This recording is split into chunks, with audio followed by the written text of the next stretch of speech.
alaikum warahmatullah. As you can see, this is patch panel. This is what we call patch panel. So we want to terminate our cat6 cable into this patch panel. So kamar yadda kuke gani wannan shi ne patch panel, wato za mu sa cat6 cable namu a cikin patch panel. Cat6 cable wanda muka yi running a cikin ceiling ya tafi offices. So shi ne za a zo a patch panel, sai a zo a using patch cord, sai a sassaka a jikin switch. So yanzu za mu nuna muku da patching nashi a cikin patch panel. So da farko dai, so gashi nan akwai standard A akwai kuma standard B. So kamar yadda kuka gani an yi numbering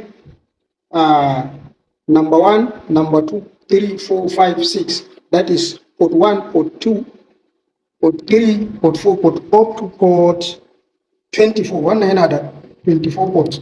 So ga suna anan su ma an yi numbering up to port 24. They have numbered it up to port 24.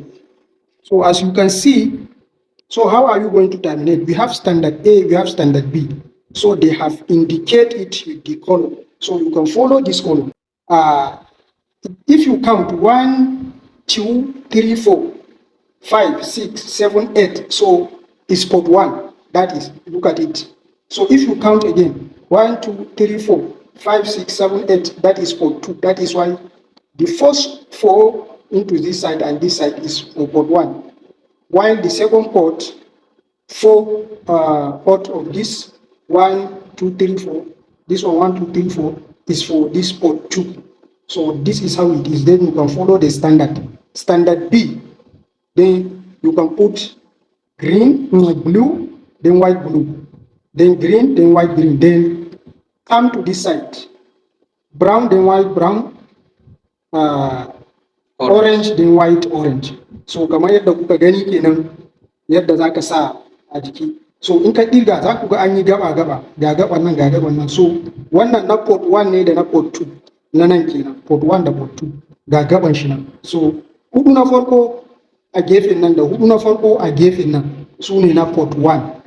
Hudu na biyu da hudu na biyu a gefen nan su ne na port 2. Ga sunan kun ga 1, 2 ya kare a gaban farko. So shikenan sai ka ɗauko sai ka bi standard B, blue, white, blue, sai green, sai white, green, sai ka zo ƙasa brown, white, brown, sai orange da white, orange. So wannan shikenan. So haka za ka yi. So misali yanzu ga cable nan mun yi peeling, so za mu sa. So ya za mu sai mu zo gaba na biyu, then we can come to the second. Say they have divided.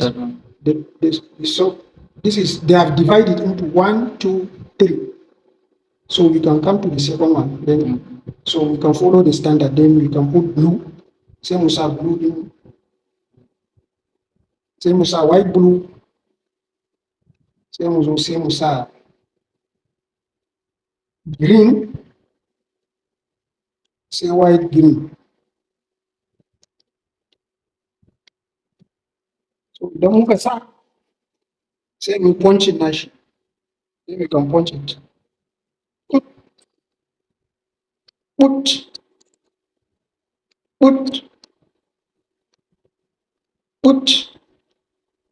You know? Sai mu dawo ɗayan side din. Sai mu sa brown namu, sai white, brown. Sai mu punching. Put. Sai mu zo orange.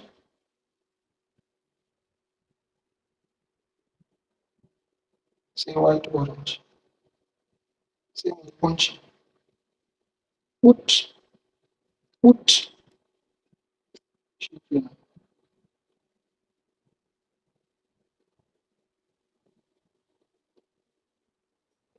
So haka za mu bi. This is how we're going to do for all the 24 ports.